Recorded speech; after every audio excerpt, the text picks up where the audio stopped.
5 o'clock already, I got 3 assignments due by midnight, and I'm nowhere near done. What the hell am I gonna do? Try these. Pet pills. Hopefully they'll put a pep in my step.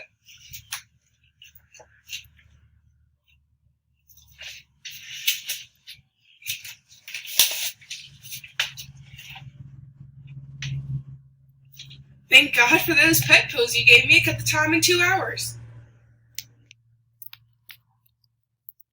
So the drug that was being demonstrated in that video is Adderall, and the generic name for Adderall is dextroamphetamine, which is a mixture of 4 different amphetamine salts and dextroamphetamine. And on the street, Adderall is known as pet pills, which you heard in the video, speed, beans. It's also known as uppers, black beauties, and dexies. And the chemical name for Adderall is 1-phenylpropane, 2-amine. Adderall comes in 2 different forms, either a tablet or a capsule, and capsules come in 2 different versions as well. You have instant release, which releases the medication instantly into the body, versus extended release, which releases the medication slowly over a period of about 8 hours. Tablets don't have this benefit of having the option of instant release or extended release, which can lead to difficulty sleeping if the tablet is not taken early enough in the morning. This slide's just showing the different versions of Adderall and what they all look like. So Adderall looks different based on how many milligrams you're prescribed. And one cool feature about the capsules is that if you have a hard time swallowing the capsules, you can just pop the medication open and put it either in some applesauce or some other type of food or liquid drink or something and ingest it that way. A quick question. Does anyone know what schedule Adderall is classified in? If not, I'm about to tell you. So, a brief origin history of the drug use first. Adderall was originally discovered in 1929 by Gordon Alls, and Adderall was hugely marketed as the first antidepressant drug in the United States. In 1933, the pharmaceutical company SmithKline and French, or SKF, introduced it to market in the form of an over-the-counter Benzedrine inhaler.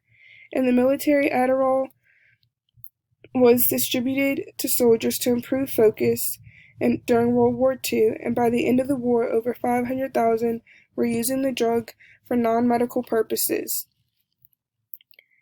In the 1950s, psychiatrists and general practitioners began writing prescriptions for Adderall as the first line of defense against emotional distress and illnesses related to emotional distress. At first, people believed Adderall to be harmless, and they thought that it was designed to help those in need, not hurt them or get them addicted. But back then, there wasn't really strict guidelines on drug use anyways, and they didn't even really know what addiction was. So, yeah. In the 1960s and the 1970s, research starts debuting that suggests the addictive nature of Adderall, but was ignored, and the flow of the prescriptions Adderall continued to flood America. And the prescriptions began to flood the streets and comprise 80 to 90% of the drug confiscated by law enforcement by the end of the 70s. In 1971, Adderall was officially categorized as a Schedule II drug, which answers the previous question that I asked. And we all know a Schedule II drug is a drug that has a high potential for abuse, with use potentially leading to severe psychological or physical dependence. And in 1980, Adderall was first used in the treatment of attention deficit hyperactivity disorder, or ADHD. And between this time and 2008, the use of Adderall quintuples. As more prescriptions were being written, more and more individuals were using the drug for non-medical purposes and recreational uses, mainly among college and high school students in competitive academic settings. In 2015, research is now showing that it's not just being misused by high school and college students anymore, but Adderall is now being misused by individuals in the workforce as well, particularly those in high-paying, high-stress, and competitive environments. So, some quick questions before we move on to the next section. Why do people take Adderall without a prescription, do you think? And I'll let you read the answer choices before choosing the right one. And the two main ways people obtain the drug without a prescription would be what? Pick the two correct ones. And then a quick recap question. What year was Adderall officially categorized as a Schedule II drug? The answer to that question was 1971. And the answers to the other two questions I will go over on the next slide. So why do people take Adderall without a prescription? Well, one, to enhance academic performance. So Adderall has been known to help with improving concentration and focus, and also helping with boosting memory and the ability to learn. Adderall is also taken to enhance work performance for those same reasons. It just kind of gives you this competitive edge, especially in high-stress careers. That's very important. And Adderall is also taken without a prescription for people who want to lose weight. So people have reported that when taking Adderall, their appetite is suppressed, which would help with weight loss.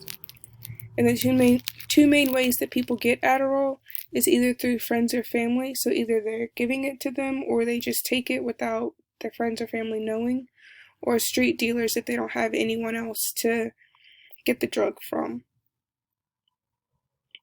Some short-term effects of Adderall would include euphoria, increased focus, and increased blood pressure, heart rate, and breathing, but also opened up breathing passages and sometimes difficulty or painful urination. Long-term effects would include mood swings, inability to concentrate, anxiety and panic attacks, and sleep difficulties. And the prevalence of Adderall use. So there's been a continuous rise in the number of prescription users since 2000. And between 2002 and 2006, sales increased more than 3,000%. Although these prescriptions were lawfully put into the marketplace, their amplified distribution has increased the opportunity for abuse. By 2010, there was over 18 million prescriptions in circulation, which is one reason why it is readily available for abuse. In 2012, over 116,000 people were admitted to rehab for Adderall addiction. And full-time college students are 2 times more likely than their peers to abuse Adderall. Something I didn't mention before when I was talking about the different ways that Adderall can be administered, I talked about it being just orally administered, but you can also crush and snort the pill, or I read an article where it was talking about how people would crush the pill and mix it with water and then inject it. But back to this slide, this is just depicting the past year use of Adderall among high school students. And this just supports the notion that there has been a continuous rise in the use of Adderall among high school students of pretty much all ages, but this is what has led to there being Adderall use among college students. A lot of them were already using it in high school, and they just carry the habit into college. Some more quick questions. So true or false, college students are 3 times more likely than their peers to develop an addiction to Adderall. The answer to that is false. They are only 2 times more likely than their peers to develop an addiction to Adderall. And Adderall addiction can lead to which of the following? And then I'll just give you time to read and get your answer. And I will give you the answer to that on this slide. And the effects of Adderall on family, community, and society. So Adderall is beneficial at combating the symptoms of ADHD because Adderall increases norepinephrine and dopamine, which affects attention and behavior. And Adderall is beneficial for those with narcolepsy because it reduces daytime sleepiness. But for those who don't have these diseases, Adderall addiction can lead to lost productivity and unemployment. And symptoms of an overdose include aggressive behaviors, seizures, confusion, uncontrollable shaking of body parts, feelings of panic, and fast or irregular heartbeat. Some recovery options for those who may be addicted include Horizon Behavioral Health, Addiction Allies, and Pathways Addiction and Recovery Services. That's ran by Centra. And then some 2 exiting questions. So what is the generic name of Adderall? For a quick recap, I'll let you read through the answers again and then choose one. And the correct answer to that is D, dextroamphetamine mixture. And then the long-term effects of Adderall include all of the following except, and once again you can read the answers and choose one, and then I'll tell you the correct one. And the correct answer to this question is D as well, euphoria.